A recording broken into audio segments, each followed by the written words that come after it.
Welcome to The Truth in This Art. I am your host, Rob Lee, and I'm recording here live from Austin, Texas, in the heart of Texas, capital, right? And today I have the privilege, the pleasure of speaking with an illustrator, graphic designer, filmmaker based in Austin, Texas. His illustration work varies from traditional ink and marker drawings to digital art, with the primary focus being old school NES-style pixel art. Please welcome Jon Garcia. Hey, you got all that right. Nailed it. Thank you. Thank you. I do a pure copy and paste. It's literally copy and paste. So, as we were kind of chatting a little bit beforehand, you said you're the Smith of. Yeah, Jon Garcia is basically, if you put that in Google Translate, it would tell you Jon Garcia. So John Smith, Jon Garcia. That's the translation. It's like put in a fake name. It's like, what's your fake name? Jon Garcia. Yeah. So. Give us those vital stats. And the reason I started off with that, because it's funny, like people will say, look, this is how my name is. Like my actual name is probably the whitest black guy name you'll run into. Oh, yeah. Like Rob Lee is part of my name, right? So give us those vital stats. Tell us about your background and what currently inspires you. Because, like I said, gave that cut and paste sort of vibe. Yeah. But, give us those details, things that you feel like this is really tells the Jon Garcia story. Oh man. So I guess, you're in Austin. This is like the place I've been trying to get to my whole life. I'm a kid from West Texas, Midland, Odessa, a, very conservative, not an artsy town. It's the kind of town where when I did art in high school, my art teacher told me anime is not real art. And then later found out he was a baseball coach. So what the hell did he know, right? So I started off, went to college for news broadcast journalism stuff, worked at a news station, and I saw how much reporters didn't make. And so I decided to pivot to I was always, did art and stuff. So I pivoted to the promotional graphic design stuff. That led me to follow my wife, who was a reporter at the time, to Albuquerque, and I got a job at an ad agency there. Yeah. And then I followed her back. She got a job in Austin she works for public health now, so she does way more hard work than I do. But I followed her back to Austin, and I kind of freelanced for a bit, doing some video work, and then I found my day job, which is I'm a graphic designer for the learning department at a taco place here called Torchy's, which, if you're in Austin, go there. So that was kind of like my day job, but it was one of those jobs where I really loved what I did. And some people will work all day and they're so exhausted they just lose their passion. This place was kind of like, they let me do my thing. And so at night I was just amped up to do my illustration work, my pixel artwork and stuff like that. And I kind of just, started off with ink and paper, and then pivoted to the pixel art because I love video games. And I was just trying to do scenes. So basically kids in their bedroom, people eating, just these little scenes in these very small frames. And then it kind of pivoted to me now working on a video game set in 1998. I'm using that medium to be a storyteller, an interactive storyteller, because I don't know, I'm a 90s kid. So it's video games, video games, music, and, stuff like that that still lives in me. So. Absolutely.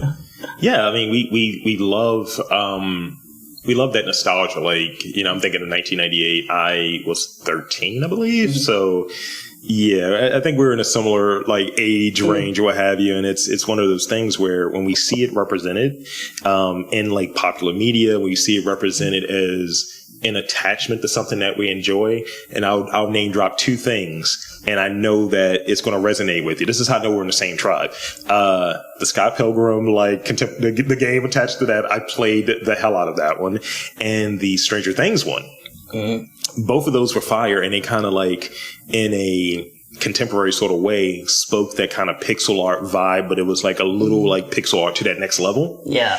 And it was just oh, no, this is fun. This is great. And cause I'm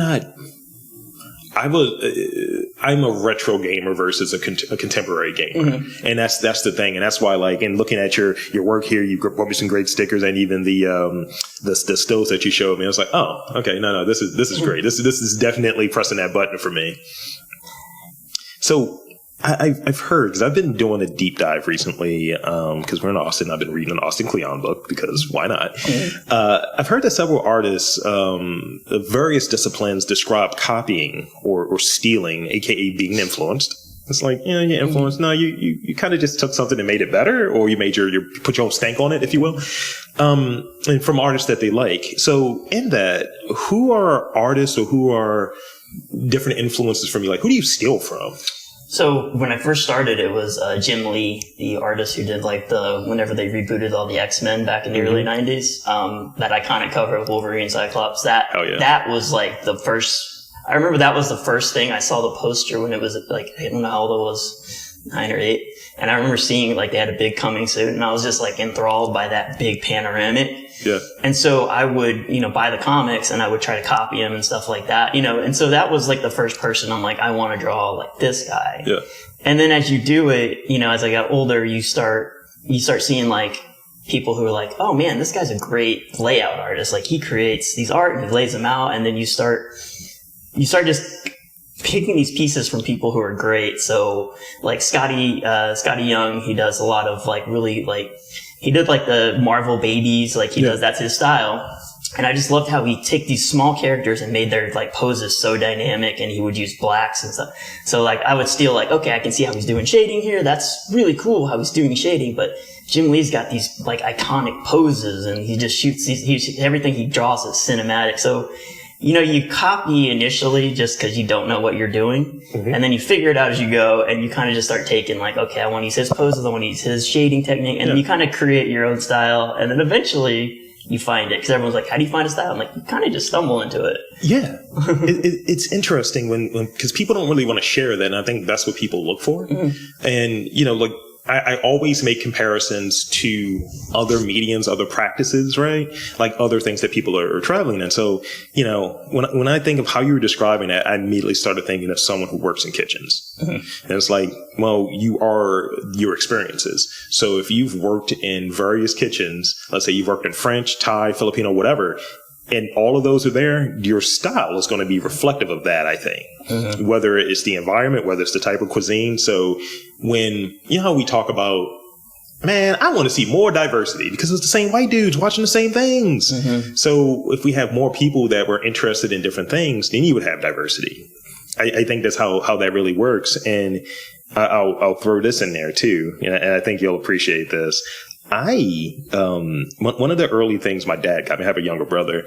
One of the early things that my dad got me was Jim Lee's initial run of Wildcats. Mm-hmm, mm-hmm. And my brother just left them out and they got ruined. Oh, and, it was such, he has such distinctive art. And in addition to that, I had a background in drawing early. I went to the school, I applied for the School of the Arts, didn't work out because, childish art. I used to draw Wolverine and make money from it. I used to just like sell it for a quarter. Oh, man. This is what I was doing in the early 90s. But one of the tests for me, I don't know if you guys had it down here in Texas, but I think it was national, this sort of, can you draw this dog, that test. Oh, yeah. I did that and he graded it and it was like, you got a 95. I was like, I feel like this is fake. Yeah. I feel like this is fake somehow. One of the first scams we kind of approached as a kid. It's like, wait, is this real? But what I used to do was what my metric was I would try to draw the covers from Wizard. Oh, yeah. That's what I tried to do. Mm-hmm. And I did a comic when I was, I think I was like 13. I did a comic in middle school and I used to get really defensive because I was one of those kids that I was smart, but I was always like, I want to do something creative, right? Mm-hmm. So I would hurry up. I know that I could coast to like a B+ on a test. Hurry up and do that in like 10 minutes and then spend the rest of the time everyone else was taking the test to draw. Mm-hmm. And I remember my teacher came by and it was something I was drawing. I would just have these characters pop in my head. And I feel like if I remember correctly, it was some pastiche of Cable. Mm-hmm. And the teacher came by, I just took it, balled it up, and threw it away. I was like, you bitch. Oh, God. Come on, but I remember it was this other time while I was finishing up coloring then, this comic that I was doing, and she saw it, and I was like, look, if you touch this, we're going to have issues. We're going to throw down. I will throw these Scholastic magazines at you. And she was like, let me talk to you after class, and she was like, you're really talented. She's like, can we laminate this? She really wanted to make sure that this was protected and that she got it printed. She was just really bragging about me being in it. And I think that's what gave me the motivation to apply at least to the School of the Arts. Mm-hmm. So I could have been in a completely different lane than I'm in now doing this podcast. But lastly, I'll say I'm doing a comic right now. Oh, there you go. I'll send it over to you so you can take a look. It's Cat Lawyers. Hey, okay. If my girlfriend writes some of the issues, and I write some of them, and I send it to a person to do the art. And it's fun. I'm backdoored into something I was doing as a kid. I like cats. I don't know about lawyers, but I like cat lawyers. Let's see. They're lazy cat lawyers, to put it this way. Okay. If you remember, what is it? SWAT cats? Oh, yes, sir. This was me having a rant. It's like, it has to be a judiciary branch of SWAT cats. So it's literally that. You're starting a cat cinematic universe over there, man. Hell yeah. So when you're making new work, tell me about your process. Like, where do you start, and how do you know if you're like going in the direction that, you know, like work for yourself? Because I would imagine if you're doing work for like the day job, that's kind of like a set line in a sense. Mm-hmm. But if you're doing work for yourself, I would imagine that you get like, look, I'm really in left field right now. I need to get back to like home base. So tell me about that. So I used to like kind of rack my brain trying to be clever and draw something that people would, you know, like resonate with. Like try to play the algorithm, I guess, because that's what we kind of all do. And then at a certain point, now it's just like, since I'm in the weeds with this video game, you know, it's set in 1998. So basically just, I'm in the weeds with this, like watching old 90s commercial, old 90s shows, old 90s. And so it's like, okay, what was I into as a kid? So it's like, okay, let's do the kid's bedroom, and we'll put off from there. Like, what did my bedroom look like? Lava lamp, you know, blow up furniture for some reason. We thought that was a good idea. And then it basically just, and it's also a thing because as an illustrator, hand drawing, I hate drawing backgrounds. Like, I hate backgrounds. It's a lot of work. My brain doesn't like the straight lines. I can't do it. But doing backgrounds in a video game is different because I'm trying to take these huge pieces and compress them down to like, how do I make a backpack in 20 by 20 pixels and make it look like a backpack?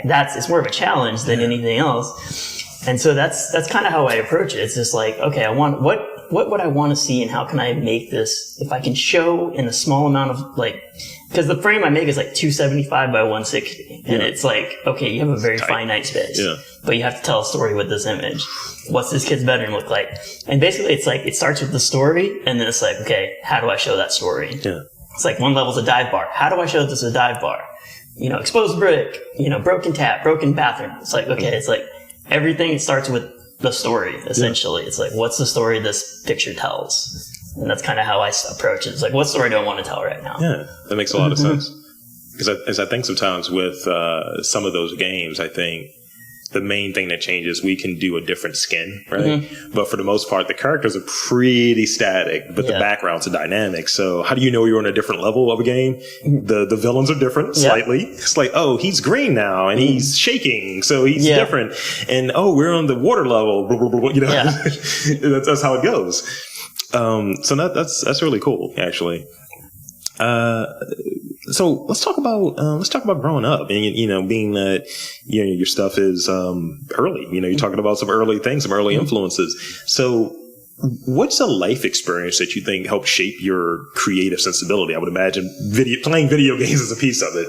Yeah, I think the first thing that got me into like comics and art was my parents. You know, I get dragged to. My mom was super, super Catholic at the time, and so she dragged me to church. And you know, I was like 6 years old, and someone had left an Archie comic in the pew, like where the Bibles were, and that was the first comic I'd ever seen. Like, I didn't know I didn't know X-Men or anything. I knew Archie and like these high school kids set in the 50s. Like, I had no idea like what this. Like, oh, this is okay. This is my first real like pop culture that found me. Yeah. And so that was my first comic. And so like a lot of, that was like the most defining thing, because I tried to like copy it. I'd basically rewrite the comics from scratch. And then, you know, I had no sense of anything because I was like 6 years old.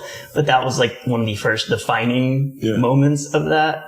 And then the thing that got me back into illustration after, you know, I got disgruntled after the art teacher told me what art was art. But the baseball teacher. the baseball coach. JV. He wasn't even he was JV coach. Like, you're not even a real coach. He wasn't even a real coach. You're minor leagues in the high school. You suck. When I lived in Albuquerque, we got a puppy, a little dog named Aria. She's a husky shepherd mix, and she would get up at 5 a.m. That's when she wanted to go outside. So I would get up with her and let her out, and you know, I was like, I'm not going to bed. It's 5 a.m. Yeah.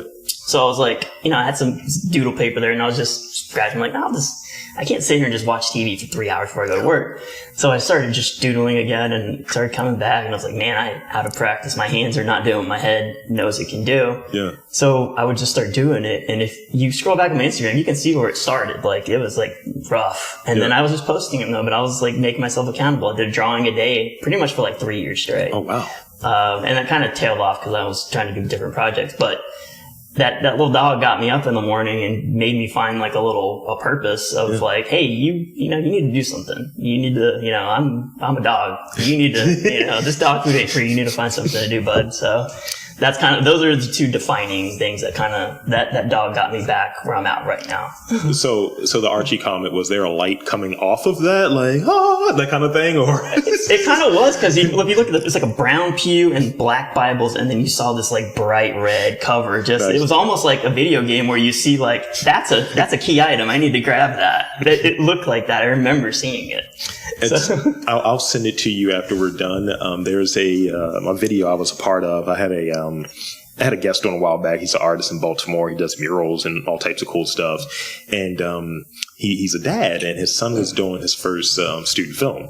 And it was a film about finding this like comic. It was an Incredible Hulk comic, but he found it like in the dollar books. And he was trying to like finesse it the whole time. He's like, I can get this offline. It'll be fine. So eventually he's like, I need to go to a shop to get it. Right. And I'm the person that they have in the shop as the shop owner. So he does this thing where he like finesses the book, and I'm not supposed to know that that book is very rare, very expensive. Oh, okay. So he's like super short, and they do the aspect ratio, and you see how tall I am. I'm like looking down, and they're showing the camera from my POV, and he's like looking up, like, am I good? Yeah. And I'm like, $3. He has 3 books. I literally charge him for like the one, I guess, $1 book. And it's just like, I like that sort of, cool. We're going to relive these things that we like. Yeah. So that's some crowd. Like I said, I made you a character from my game, send it to you, and there's actually a level in a comic shop. Maybe I'll just throw your guy in there. That'd be it's fire. like a little cross promotion there. The world's colliding. Oh yeah, there is a universe where Rob Lee runs a comic shop. But yeah, I love hearing that though, and the and having that purpose, like like you said, I'm a dog. It's like, look, I need to walk, so you need to do whatever you need to do. He's like, I don't want to, I don't want to infringe. Yeah, and that's one of those things where I have a cat. He's a dick, and I just let him like hang out in the basement. Where my girl has a dog, and he's a sheepdog. So he's like a big sheepdog. He's like 90 pounds. He needs to run around. He needs to go out. Yeah. So she's like, I guess I gotta take him out. I guess I can do this exercise stuff. And she would get up and do some writing. And, feeling like when you're out of practice and you haven't done it for a while, you're like, I need to commit to something. Yeah. And, commitment is one of those things. While I'm down here, I've passed the UT like facility a couple of times. Yeah. And it's like commitment, practice, blah, blah, blah. Yeah. And I was like, there's something in that. Well, there's something to like also like being pretty good at something and then not doing it and then realizing I'm not pretty good at it anymore. Like there's something that breaks an ego where you're like, man, this thing I kind of put my identity on for a little bit. I am not good at this anymore. Like I am not who I was. And you kind of lose, you're like, am I still that person? Am I not? And it's like a very low grade existential crisis. I mean, it's not like highbrow, but it's very much something where you're like, man, I used to be pretty good at this. Like, and now I'm not good at it. I'm mid now. I'm like, this is, yeah. So let's see. Doing something mundane, right? Something low focus. And I think, maybe walking a dog is one. Like maybe taking a shower, taking a walk has been described as a means to spark creativity, and we get some of our best ideas. I know that I get mine while I'm in the shower or what have you, and I now bring a notepad when I'm going somewhere. Like, I gotta have my hands involved. Like, that's a good note. When do you get your best ideas? Like, what mundane thing are you doing and you get your best ideas? So it is walking the dog. I walk the dog, in the morning.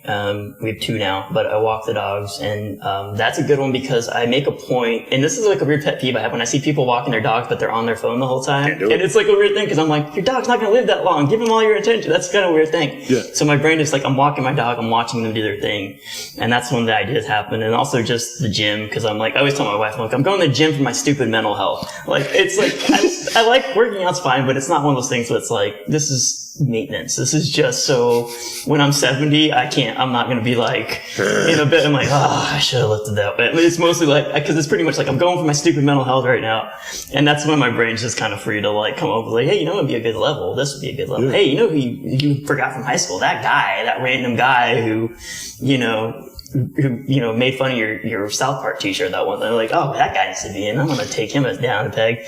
So yeah, it's basically like walking my dog and going to the gym are the two main parts where I do it. Yeah. And then sometimes just having conversation with my wife, like she'll say a line, like she'll say a phrase, and it's like, she'll just she has like a weird sense of humor where she'll say random stuff, she'll say a funny thing, and you like have 5 second delay, like, wait a minute, what the hell was that? That was not, what? And so that's kind of like having conversations with her is also a really good thing. And luckily, another thing I do during the day is I'll put my headphones and just call friends, and we'll reminisce. And some of those reminiscing will bring up ideas. And so that's the thing. I'll suggest people call a friend, talk to them on the phone 30 minutes. You can do it with your headphones while you're working. Sometimes it's one of the best things to do. Absolutely. If I'm watching something, I'm always never fully engaged when I'm watching something. It's just because Mystery Science Theater 3000. I'm doing that, right? And especially if it's a documentary, like, there was this, like, what is that? I think it was like a documentary about black music. And I'm like, what is this tracksuit? And I'm just like I'm thinking out loud, and it now turns into almost, like material for my girl. She's writing she's writing 2 stories. One is a horror story, and my girl looks like a Bratz doll.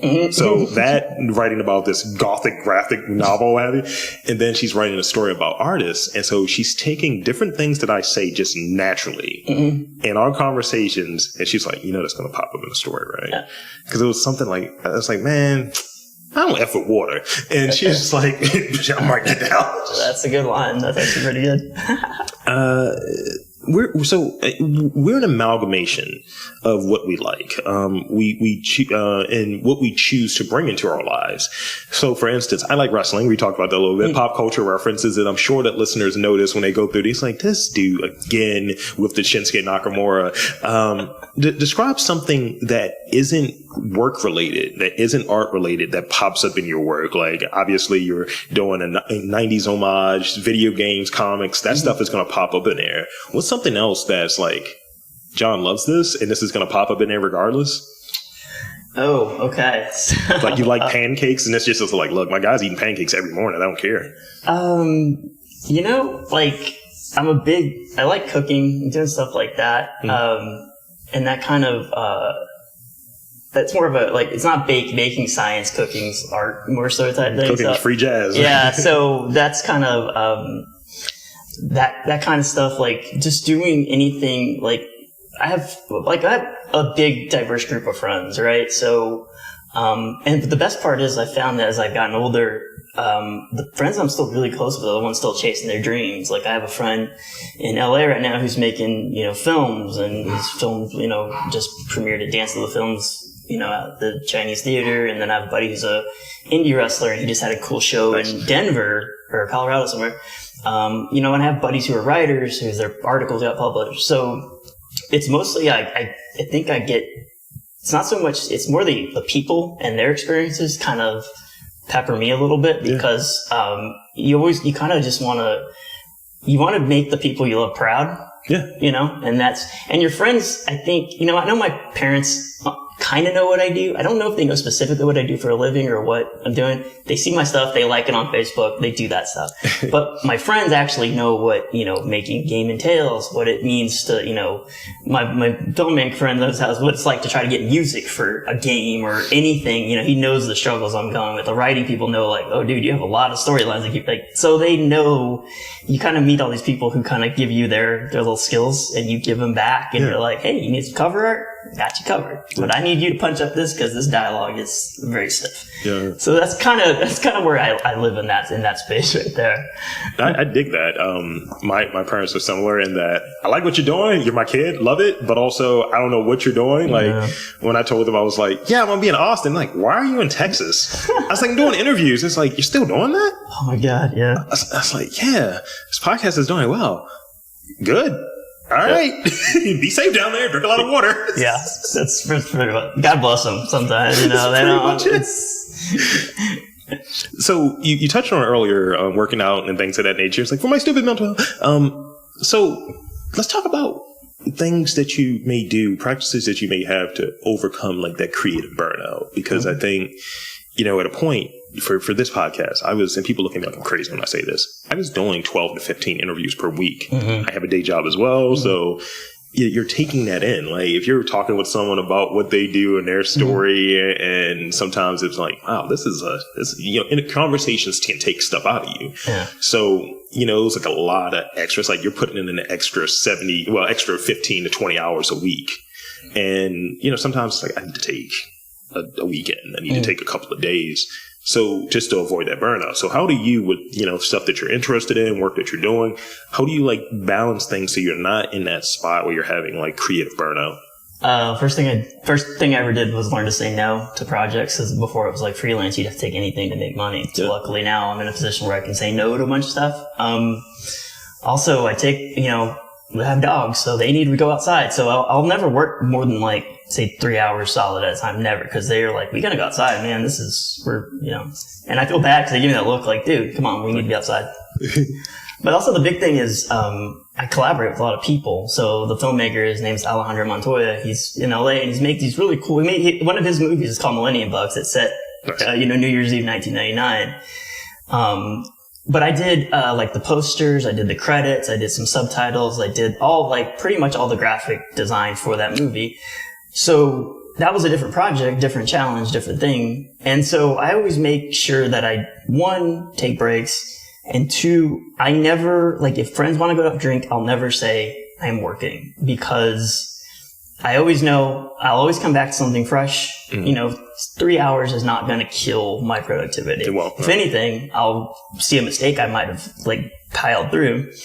And two, you get good ideas when you're talking to people. Like that to me is part of the work. Like, so that's work, but to me it's like, I'm not going to remember spending 4 extra hours on this game, but I'll remember having drinks with this buddy who, and it's like they live in town, but it's like you see them all the time. Like, no, you really don't. You don't see people a whole lot. So that's kind of the thing, is I made a point of not getting that hustle mindset out, which is good sometimes, but also can be very toxic if you let it overtake you. And that was a big problem, because that's everything you see is like, gotta hustle.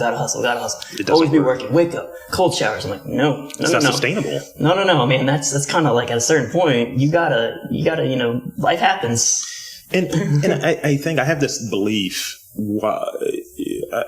So you know how social media works, obviously, and everything on there is kind of like fake, and you see people doing these things that are really grandiose, really huge. It's because they have to do that. Because I'm not saying that they're not. They have to do it because they're so busy, and it's like, I need to enjoy this in excess because I'm so busy. I'd rather have smaller, sustainable things and not be as busy so I can enjoy those things. Like, I'm down here in my mind to work, but also part of me working is to take in culture. And so I had a question I'm going to ask you in a little bit that I saw when I was going to the coffee shop earlier.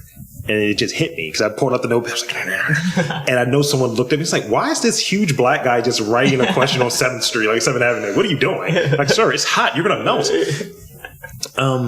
So tell me one of your first memories in Austin. I can tell you exactly my first memory when we got here. And this ties back to where I work now. When we were in Albuquerque, one of our goals was like, okay, we're going to get to either LA or Austin. That's me and my wife. Our goal was like, that is where the story really starts, right? And so we moved to Austin, and it was, a long move from Albuquerque. It was a whole thing. And our first meal was at the Torchies here on South Lamar. Weirdly enough, I wound up working for them. But we sat there, and I remember it was kind of like the first time we'd sat, just us, because our parents had helped us move, and it was just chaos. You have to, we're trying to entertain people while we don't even know where we're at. And we sat there, my wife kind of looked off, and she looked at the building, and she looked at me, she's like, we finally made it. And then that was one that always stuck with me, because I'm like, I could see there was going to be some hard road ahead, because I was, I quit my job. I didn't have a job. I'm like, okay, I got to start over in a town that is very competitive, a lot of talented people here. And it's like, it gets overwhelming. It's like, if anyone's ever opened up like Photoshop and don't know how to use it, you see all those tabs, you're like, I have no idea what I'm doing. I'm never going to figure this out. But then you figure like, okay, I just need to learn how to do the one thing I need to do. And then, but that is the moment that was my first memory of like, I'm in Austin, I'm going to make this work. Cause she's like, we made it, and basically pretty much on us, we're going to make it. Somehow we've got here. We did what we said we were going to do. Let's go. And that's my first memory. And I always latch onto that whenever I get frustrated or anything. I'm like, you know what? I'm better off than that kid who was in West Texas, who was wondering where his tribe was, why he was being bullied. Yeah. And so I was like, I wish I had a time machine. I could tell that kid, dude, it'll be okay. Just keep going. Keep going. Yeah. Oh, yeah. So I got 2 more questions for you. This is the one I added earlier. I saw this thing about someone had a post that said they believe in magic, and the magic that they believe in is love. So what is that magic for you? What is something that you're going to always believe in? It's like, this is ingrained in you, Jon, that it's like, no, I'm going to believe in this. This is just a thing. Like, some people might say the creative spirit. Some people may say, you know, I believe that tacos should never have cheese on them. So I don't meet those people. So what is that thing that you believe in, that it's some magic in it? It's not something that you can create with an algorithm. It's something that it's there. So one of my guiding things is, I think, you know, if you act from a place of kindness, stuff will work out. So I've done work for people where I didn't charge them because I just, you know, their budget was low, or it was a project I believed in, like, hey, we need ads for this, we don't have any money. I'm like, I'll do it for you. And then people would be like, dude, you're leaving money on the I'm like, no, it'll work itself out somehow. Like, someone will see it. I'm like, it works itself out. I'm like, why? Cause when I chased money, I was very unhappy. Like, I would do jobs, I would be miserable working on them. Yeah. But whenever I would do jobs I didn't have any money, but the project meant a lot, because kids would be like, I love that art. Like, that is the stuff. And it's worked out for me because I've gotten a lot of good opportunities. I've networked with cool people. I worked with really cool people. So that it's always reinforced. It's like, you know, when you come from a place of kindness, stuff will work out. If you come from a place of, you know, just greed or anything, it might not work out the way you want it to, because you're going to run across other greedy people. Mm-hmm. But when you come from a place of kindness, you're going to work with other kind people, and it's kind of, everyone wants to elevate everyone up. And there's going to be somebody that's always going to be better at the thing than you. So like you were talking about when you came here, it's like, it's competitive. And it's like, what's that thing that's going to separate, you know, John Smith from Jon Garcia? It might be like, oh, Jon Garcia is the guy that was kind about it. And it's like, okay, their art's about the same, their work's about the same. On paper, they look the same. And that's controversial, by the way. Yeah. But also, it's like, who was the person that was kind? And one of the things that I believe in is access thing too. Mm-hmm. So there may be people that you can't get through to, you know, that you really want to network with. And it's like, oh, well, he charges a lot. Mm-hmm. And it's like, no, this guy was really cool. Like, you should talk with him. And then suddenly it's somebody, like, from my standpoint, that I might want to get an interview for him, and I can't get through to them. But it's like, no, Rob's got a good rapport. He works with people. And I believe the community looks out. Like, you know, if you're chasing dollars, there have been instances where, you know, people will come to you, I have this project for you. And, you know, outside of what many people believe, podcasts aren't cheap. No. And, you know, sometimes you'll take on jobs that you're like, all right, this is going to fund this. This is not me selling away too much of my equity, you know, my goodwill and all. And there are other instances where it's like, let me just charge you guys on a sliding scale. Well, let me just do this for free. Mm-hmm. And, you know, what comes from it. There have been people who would tell me that, yo, people listen to your podcast and they asked about my artwork and they bought artwork from me. Mm-hmm. So I know that there's some type of gain that's there. Yeah. It's awareness, and it's not, what's the word that people say when they want to pay you? I'm going to give you exposure. Oh God. Yeah. I don't like that. I'm like, this is more, someone being on this podcast is doing me a favor, because I appreciate the conversation and I'm able to learn something and, you know, establish a rapport, maybe make a friend. Like, it's one of those things when people say, what are you here to do? Here to make friends. Yeah. That's the thing. Yeah. One of the things I took from the old ad agency I worked at is we'd have, like, when we pitched, we'd have it was, this guy named T and Wendy. They pretty much, you know, taught me advertising and marketing, and they had this big bullseye in the middle was like, those are the people who you want, right? They might be fewer numbers, but those are the people who are talking about you. Those are the people you want. Hit those people. Like, everything else will work out. He's like, but if you have a few loyal people, that's always going to be better than just people who show up when it's convenient. And So like, that always stuck with me. Those are the evangelists. Yeah, that's the one. Yeah, you got to stick with the people who, that you want to work with. So like, your example, like, hey, I need a voiceover guy. Yeah. I know a guy who's got a voice here. I have a voice. And so it's like, man, I might reach out to you one day. And if you're like, hey, I need a piece of art, like, you reach out, and that's how the world gets built. That's little connections, real connections. Like, not like you might know this friend on a screen, but like, no, I actually know that guy. I sat down with him. Yeah, that's how these things work. So actually, that answered my last question. So now here's time for the rapid fire questions. All this goodwill that we've established, I'm gonna piss it all away now. Let's go. So rapid fire. You want to answer these as quickly as possible. Don't overthink it. All right. On average, how long does it take for you to respond to texts? About probably a minute if I'm driving. I don't answer texts when I'm driving. I dig it. Onion rings or French fries? Fries. Okay. I have a political debate about that, about French fries. We'll talk about that later. What's something that, without fail, makes you laugh? That makes me laugh. Always Sunny in Philadelphia. You get it. Makes me laugh. Favorite 90s game? Controversial. Favorite 90s game? Well, we're going to go with GoldenEye just because that was the most, like, there's a bunch of better games, but that was the one where my friends would get together and that would get violent. That song slapped, by the way, the theme. Yeah, come on. And lastly, I read that you enjoy whiskey. Uh-huh. Neat or on the rocks? I like it neat initially.